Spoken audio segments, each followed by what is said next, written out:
The Great Gatsby by F. Scott Fitzgerald. Chapter 1.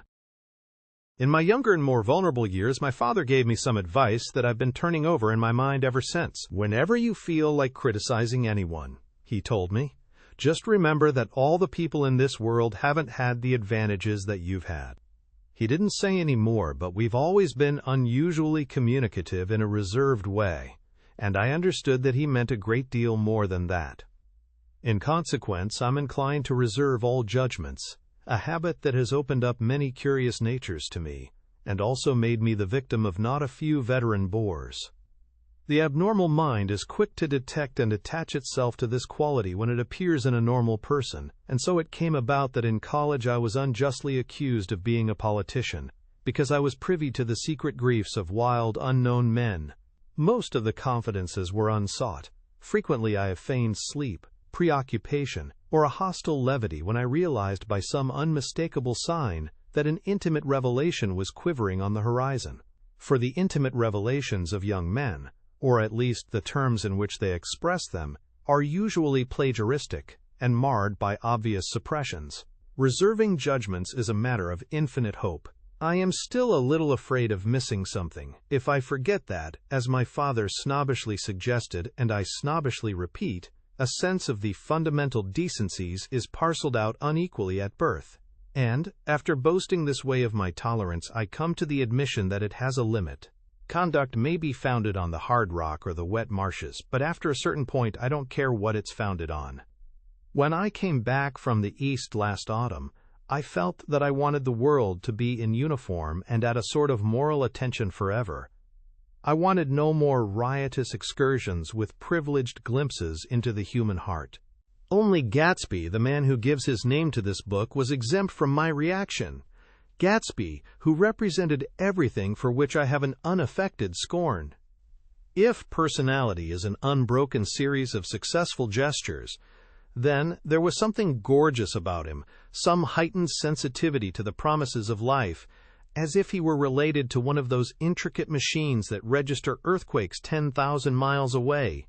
This responsiveness had nothing to do with that flabby impressionability, which is dignified under the name of the creative temperament. It was an extraordinary gift for hope, a romantic readiness, such as I have never found in any other person, and which it is not likely I shall ever find again. No, Gatsby turned out all right at the end. It is what preyed on Gatsby, what foul dust floated in the wake of his dreams, that temporarily closed out my interest in the abortive sorrows and short-winded elations of men. My family have been prominent, well-to-do people in this Middle Western city for 3 generations. The Carraways are something of a clan, and we have a tradition that we're descended from the Dukes of Buccleuch, but the actual founder of my line was my grandfather's brother, who came here in '51, sent a substitute to the Civil War, and started the wholesale hardware business that my father carries on today. I never saw this great uncle, but I'm supposed to look like him, with special reference to the rather hard-boiled painting that hangs in Father's office. I graduated from New Haven in 1915, just a quarter of a century after my father, and a little later I participated in that delayed Teutonic migration known as the Great War. I enjoyed the counter-raid so thoroughly that I came back restless. Instead of being the warm center of the world, the Middle West now seemed like the ragged edge of the universe, so I decided to go east and learn the bond business. Everybody I knew was in the bond business, so I supposed it could support one more single man. All my aunts and uncles talked it over as if they were choosing a prep school for me, and finally said, "Why, yes," with very grave, hesitant faces. Father agreed to finance me for a year, and after various delays I came east, permanently I thought, in the spring of '22. The practical thing was to find rooms in the city, but it was a warm season, and I had just left a country of wide lawns and friendly trees, so when a young man at the office suggested that we take a house together in a commuting town, it sounded like a great idea. He found the house, a weather-beaten cardboard bungalow at $80 a month, but at the last minute the firm ordered him to Washington, and I went out to the country alone. I had a dog, at least I had him for a few days until he ran away, and an old Dodge, and a Finnish woman, who made my bed and cooked breakfast, and muttered Finnish wisdom to herself over the electric stove. It was lonely for a day or so until one morning some man, more recently arrived than I, stopped me on the road. "How do you get to West Egg Village?" he asked helplessly. I told him, and as I walked on I was lonely no longer. I was a guide, a pathfinder, an original settler. He had casually conferred on me the freedom of the neighborhood. And so with the sunshine and the great bursts of leaves growing on the trees, just as things grow in fast movies, I had that familiar conviction that life was beginning over again with the summer. There was so much to read, for one thing, and so much fine health to be pulled down out of the young, breath-giving air. I bought a dozen volumes on banking and credit and investment securities, and they stood on my shelf in red and gold like new money from the mint, promising to unfold the shining secrets that only Midas and Morgan and Maecenas knew. And I had the high intention of reading many other books besides. I was rather literary in college. One year I wrote a series of very solemn and obvious editorials for the Yale News, and now I was going to bring back all such things into my life and become again that most limited of all specialists, the well-rounded man. This isn't just an epigram. Life is much more successfully looked at from a single window after all. It was a matter of chance that I should have rented a house in one of the strangest communities in North America. It was on that slender, riotous island which extends itself due east of New York, and where there are, among other natural curiosities, two unusual formations of land. 20 miles from the city, a pair of enormous eggs, identical in contour and separated only by a courtesy bay, jut out into the most domesticated body of salt water in the Western Hemisphere, the great wet barnyard of Long Island Sound. They are not perfect ovals, like the egg in the Columbus story. They are both crushed flat at the contact end, but their physical resemblance must be a source of perpetual wonder to the gulls that fly overhead. To the wingless, a more interesting phenomenon is their dissimilarity in every particular except shape and size.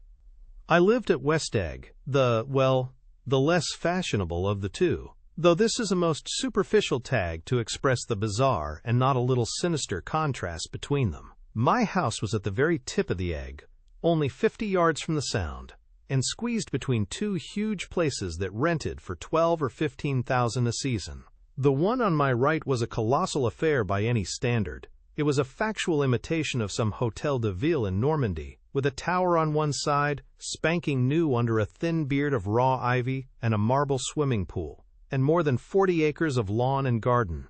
It was Gatsby's mansion, or rather, as I didn't know Mr. Gatsby, it was a mansion inhabited by a gentleman of that name. My own house was an eyesore, but it was a small eyesore, and it had been overlooked. So I had a view of the water, a partial view of my neighbor's lawn, and the consoling proximity of millionaires, all for $80 a month. Across the courtesy bay, the white palaces of fashionable East Egg glittered along the water, and the history of the summer really begins on the evening I drove over there to have dinner with the Tom Buchanans. Daisy was my second cousin once removed, and I'd known Tom in college. And just after the war, one spent 2 days with them in Chicago. Her husband, among various physical accomplishments, had been one of the most powerful ends that ever played football at New Haven.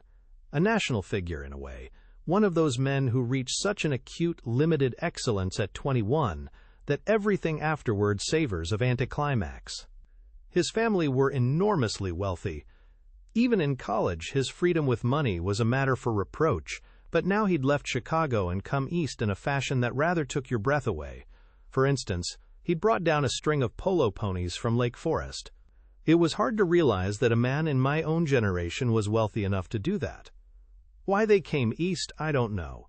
They had spent a year in France for no particular reason, and then drifted here and there unrestfully wherever people played polo and were rich together. This was a permanent move, said Daisy over the telephone, but I didn't believe it. I had no sight into Daisy's heart, but I felt that Tom would drift on forever, seeking, a little wistfully, for the dramatic turbulence of some irrecoverable football game. And so it happened that on a warm, windy evening, I drove over to East Egg to see two old friends whom I scarcely knew at all. Their house was even more elaborate than I expected, a cheerful, red and white Georgian colonial mansion overlooking the bay. The lawn started at the beach and ran towards the front door for a quarter of a mile, jumping over sundials and brick walks and burning gardens. Finally, when it reached the house, drifting up the side in bright vines, as though from the momentum of its run. The front was broken by a line of French windows, glowing now with reflected gold and wide open to the warm, windy afternoon, and Tom Buchanan, in riding clothes, was standing with his legs apart on the front porch. He had changed since his New Haven years. Now he was a sturdy, straw-haired man of 30, with a rather hard mouth and a supercilious manner. 2 shining, arrogant eyes had established dominance over his face and gave him the appearance of always leaning aggressively forward. Not even the effeminate swank of his riding clothes could hide the enormous power of that body. He seemed to fill those glistening boots until he strained the top lacing, and you could see a great pack of muscle shifting when his shoulder moved under his thin coat. It was a body capable of enormous leverage, a cruel body. His speaking voice, a gruff, husky tenor, added to the impression of fractiousness he conveyed. There was a touch of paternal contempt in it, even toward people he liked, and there were men at New Haven who had hated his guts. "Now, don't think my opinion on these matters is final," he seemed to say, "just because I'm stronger and more of a man than you are." We were in the same senior society, and while we were never intimate, I always had the impression that he approved of me and wanted me to like him with some harsh, defiant wistfulness of his own. We talked for a few minutes on the sunny porch. "I've got a nice place here," he said, his eyes flashing about restlessly. Turning me around by one arm, he moved a broad, flat hand along the front vista, including in its sweep a sunken Italian garden, a half-acre of deep, pungent roses, and a snub-nosed motorboat that bumped the tide offshore. It belonged to Domain, the oil man. He turned me around again, politely and abruptly. "We'll go inside." We walked through a high hallway into a bright, rosy-colored space, fragilely bound into the house by French windows at either end. The windows were ajar and gleaming white against the fresh grass outside that seemed to grow a little way into the house. A breeze blew through the room, blew curtains in at one end and out the other like pale flags, twisting them up toward the frosted wedding cake of the ceiling, and then rippled over the wine-colored rug, making a shadow on it as wind does on the sea. The only completely stationary object in the room was an enormous couch, on which 2 young women were buoyed up as though upon an anchored balloon. They were both in white, and their dresses were rippling and fluttering as if they had just been blown back in after a short flight around the house. I must have stood for a few moments listening to the whip and snap of the curtains and the groan of a picture on the wall. Then there was a boom as Tom Buchanan shut the rear windows and the caught wind died out about the room, and the curtains and the rugs and the 2 young women ballooned slowly to the floor. The younger of the 2 was a stranger to me. She was extended full length at her end of the divan, completely motionless, and with her chin raised a little, as if she were balancing something on it which was quite likely to fall. If she saw me out of the corner of her eyes, she gave no hint of it. Indeed, I was almost surprised into murmuring an apology for having disturbed her by coming in. The other girl, Daisy, made an attempt to rise. She leaned slightly forward with a conscientious expression. Then she laughed, an absurd, charming little laugh, and I laughed too and came forward into the room. "I'm paralyzed with happiness." She laughed again, as if she said something very witty, and held my hand for a moment, looking up into my face, promising that there was no one in the world she so much wanted to see. That was a way she had. She hinted in a murmur that the surname of the balancing girl was Baker. I've heard it said that Daisy's murmur was only to make people lean toward her, an irrelevant criticism that made it no less charming. At any rate, Miss Baker's lips fluttered. She nodded at me almost imperceptibly, and then quickly tipped her head back again. The object she was balancing had obviously tottered a little and given her something of a fright. Again a sort of apology arose to my lips. Almost any exhibition of complete self-sufficiency draws a stunned tribute from me. I looked back at my cousin, who began to ask me questions in her low, thrilling voice. It was the kind of voice that the ear follows up and down, as if each speech is an arrangement of notes that will never be played again. Her face was sad and lovely with bright things in it, bright eyes and a bright, passionate mouth, but there was an excitement in her voice that men who had cared for her found difficult to forget. A singing compulsion, a whispered, "Listen," a promise that she had done gay, exciting things just a while since, and that there were gay, exciting things hovering in the next hour. I told her how I had stopped off in Chicago for a day on my way east, and how a dozen people had sent their love through me. "Do they miss me?" she cried ecstatically. "The whole town is desolate. All the cars have the left rear wheel painted black as a mourning wreath, and there's a persistent wail all night along the North Shore. How gorgeous! Let's go back, Tom, tomorrow." Then she added irrelevantly, "You ought to see the baby." "I'd like to." "She's asleep. She's 3 years old. Haven't you ever seen her?" "Never." "Well, you ought to see her. She's—" Tom Buchanan, who had been hovering restlessly about the room, stopped and rested his hand on my shoulder. "What you doing, Nick?" "I'm a bondman." "Who with?" I told him. "Never heard of them," he remarked decisively. This annoyed me. "You will," I answered shortly. "You will if you stay in the East." "Oh, I'll stay in the East, don't you worry," he said, glancing at Daisy and then back at me, as if he were alert for something more. "I'd be a goddamn fool to live anywhere else." At this point, Miss Baker said, "Absolutely," with such suddenness that I started. It was the first word she had uttered since I came into the room. Evidently it surprised her as much as it did me, for she yawned, and with a series of rapid, deft movements stood up into the room. "I'm stiff," she complained. "I've been lying on that sofa for as long as I can remember." "Don't look at me," Daisy retorted. "I've been trying to get you to New York all afternoon." "No, thanks," said Miss Baker to the 4 cocktails just in from the pantry. "I'm absolutely in training." Her host looked at her incredulously. "You are!" He took down his drink as if it were a drop in the bottom of a glass. "How you ever get anything done is beyond me." I looked at Miss Baker, wondering what it was she got done. I enjoyed looking at her. She was a slender, small-breasted girl, with an erect carriage, which she accentuated by throwing her body backward at the shoulders like a young cadet. Her gray, sun-strained eyes looked back at me with polite, reciprocal curiosity out of a wan, charming, discontented face. It occurred to me now that I had seen her, or a picture of her, somewhere before. "You live in West Egg," she remarked contemptuously. "I know somebody there." "I don't know a single." "You must know Gatsby." "Gatsby?" demanded Daisy. "What Gatsby?" Before I could reply that he was, my neighbor dinner was announced.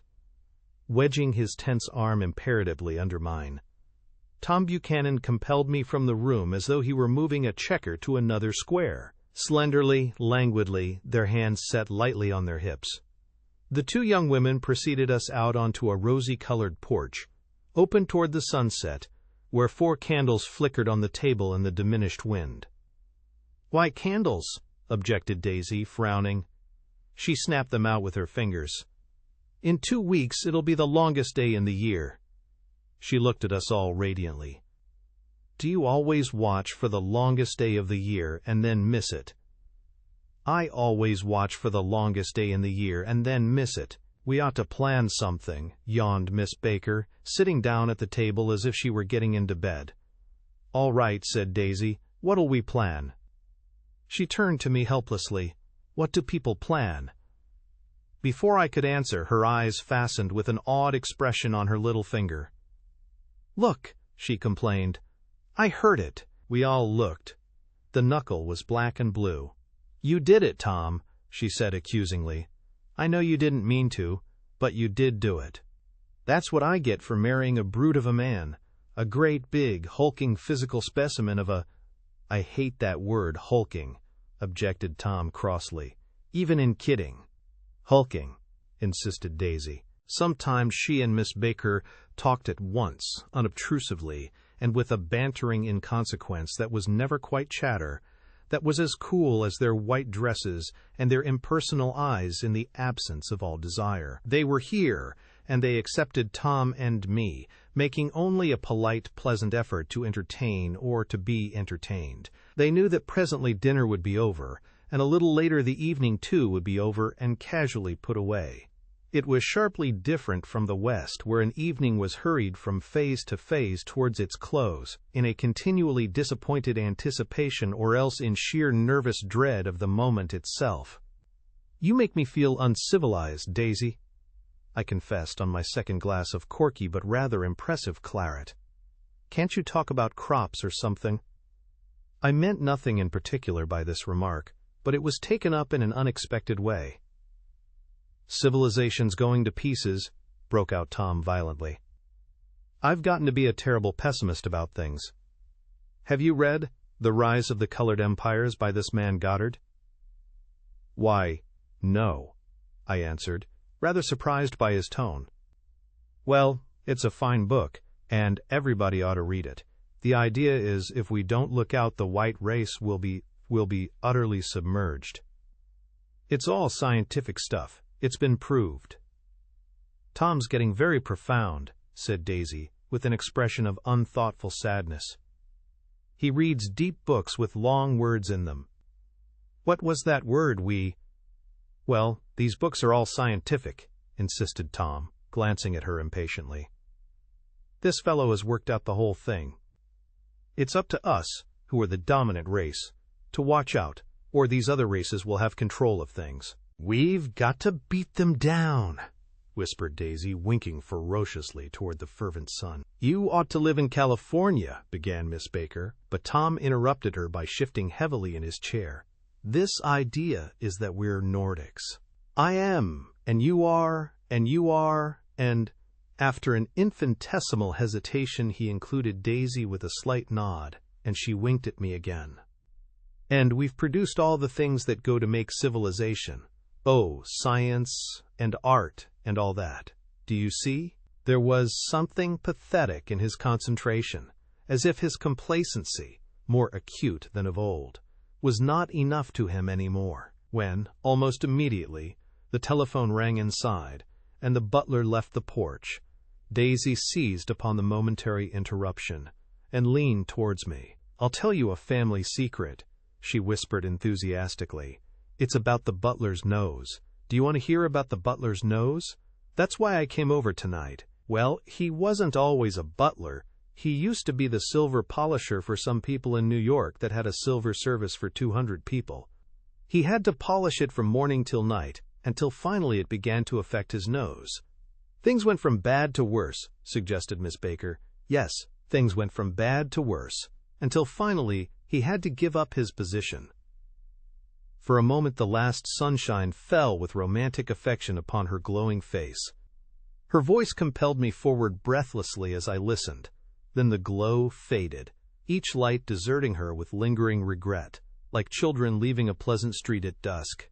The butler came back and murmured something close to Tom's ear, whereupon Tom frowned, pushed back his chair, and without a word went inside.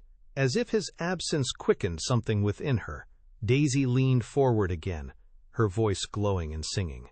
"I love to see you at my table, Nick. You remind me of a rose, an absolute rose, doesn't he?" She turned to Miss Baker for confirmation. "An absolute rose?" This was untrue. "I am not even faintly like a rose." She was only extemporizing, but a stirring warmth flowed from her, as if her heart was trying to come out to you concealed in one of those breathless, thrilling words. Then suddenly she threw her napkin on the table and excused herself and went into the house. Miss Baker and I exchanged a short glance consciously devoid of meaning. I was about to speak when she sat up alertly and said, "Shh," in a warning voice. A subdued, impassioned murmur was audible in the room beyond, and Miss Baker leaned forward unashamed, trying to hear. The murmur trembled on the verge of coherence, sank down, mounted excitedly, and then ceased altogether. "This Mr. Gatsby you spoke of is my neighbor," I began. "Don't talk. I want to hear what happens." "Is something happening?" I inquired innocently. "You mean to say you don't know?" said Miss Baker, honestly surprised. "I thought everybody knew." I don't. Why? She said hesitantly. Tom's got some woman in New York. Got some woman? I repeated blankly. Miss Baker nodded. She might have the decency not to telephone him at dinner time. Don't you think? Almost before I had grasped her, meaning there was the flutter of a dress and the crunch of leather boots, and Tom and Daisy were back at the table.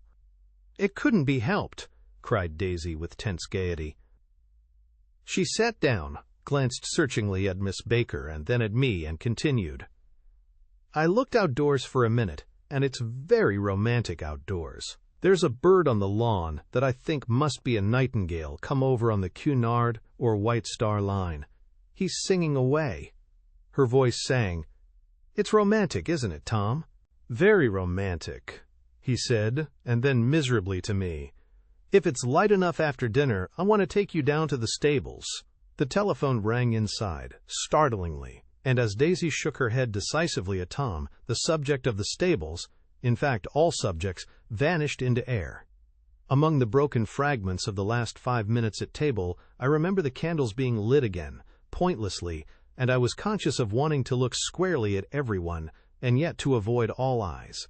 I couldn't guess what Daisy and Tom were thinking, but I doubt if even Miss Baker, who seemed to have mastered a certain hearty skepticism, was able utterly to put this fifth guest's shrill, metallic urgency out of mind.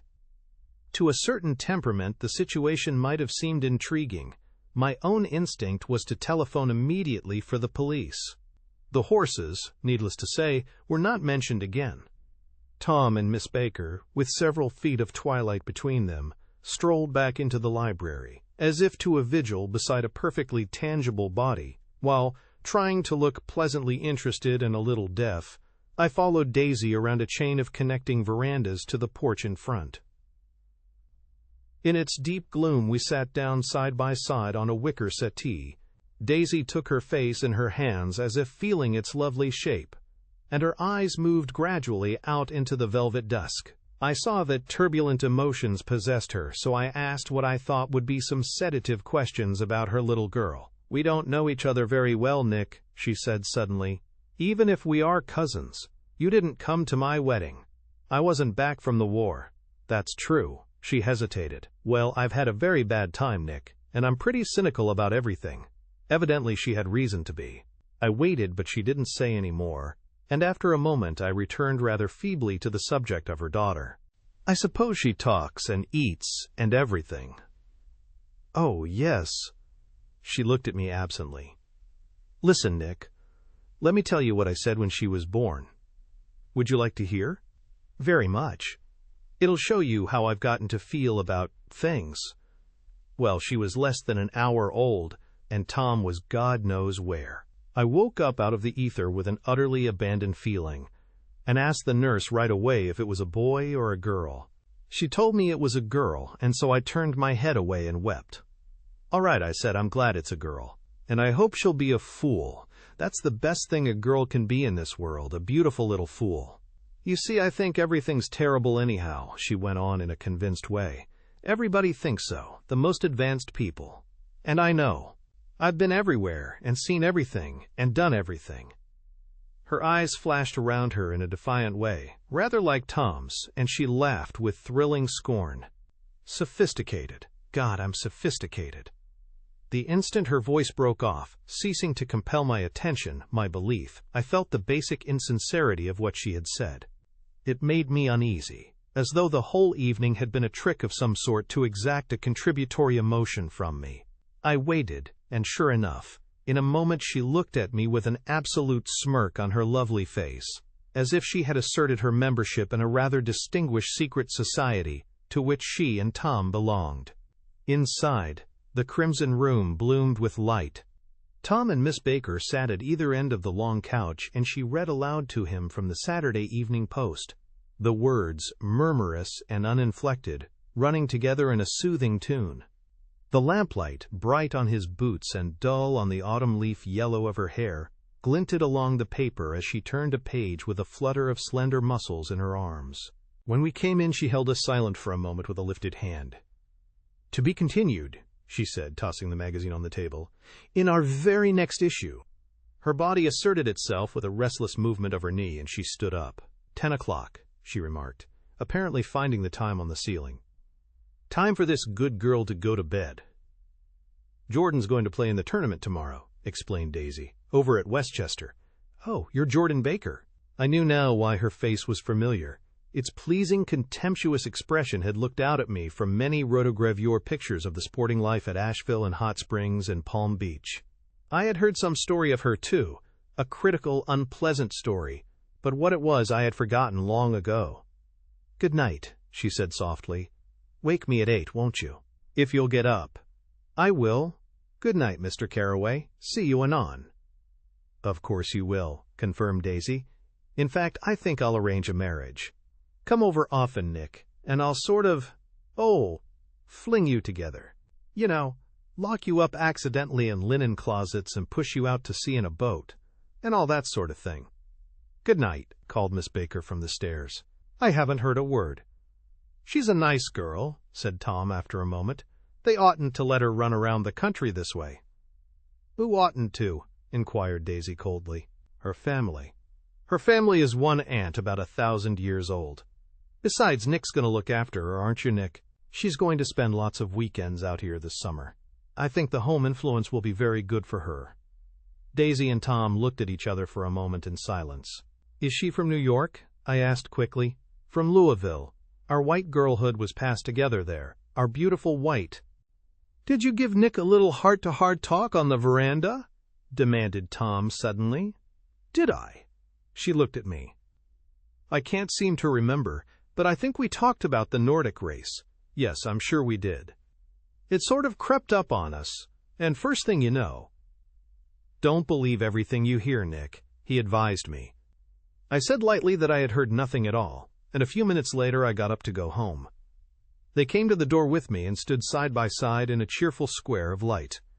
As I started my motor, Daisy peremptorily called, Wait! I forgot to ask you something, and it's important. We heard you were engaged to a girl out west. That's right, corroborated Tom kindly. We heard that you were engaged. It's a libel. I'm too poor, but we heard it, insisted Daisy, surprising me by opening up again in a flower-like way. We heard it from 3 people, so it must be true. Of course, I knew what they were referring to, but I wasn't even vaguely engaged. The fact that gossip had published the bans was one of the reasons I had come east. You can't stop going with an old friend on account of rumors, and on the other hand, I had no intention of being rumored into marriage. Their interest rather touched me and made them less remotely rich. Nevertheless, I was confused and a little disgusted as I drove away. It seemed to me that the thing for Daisy to do was to rush out of the house, child in arms, but apparently there were no such intentions in her head. As for Tom, the fact that he, quote, had some woman in New York was really less surprising than that he had been depressed by a book. Something was making him nibble at the edge of stale ideas, as if his sturdy physical egotism no longer nourished his peremptory heart. Already it was deep summer on roadhouse roofs and in front of wayside garages, where new red petrol pumps sat out in pools of light, and when I reached my estate at West Egg, I ran the car under its shed and sat for a while on an abandoned grass roller in the yard. The wind had blown off, leaving a loud, bright night, with wings beating in the trees and a persistent organ sound as the full bellows of the earth blew the frogs full of life. The silhouette of a moving cat wavered across the moonlight, and turning my head to watch it, I saw that I was not alone. 50 feet away, a figure had emerged from the shadow of my neighbor's mansion and was standing with his hands in his pockets regarding the silver pepper of the stars. Something in his leisurely movements and the secure position of his feet upon the lawn suggested that it was Mr. Gatsby himself, come out to determine what share was his of our local heavens. I decided to call to him. Miss Baker had mentioned him at dinner, and that would do for an introduction. But I didn't call to him, for he gave a sudden intimation that he was content to be alone. He stretched out his arms toward the dark water in a curious way, and, far as I was from him, I could have sworn he was trembling. Involuntarily I glanced seaward, and distinguished nothing except a single green light, minute and far away, that might have been the end of a dock. When I looked once more for Gatsby, he had vanished, and I was alone again in the unquiet darkness.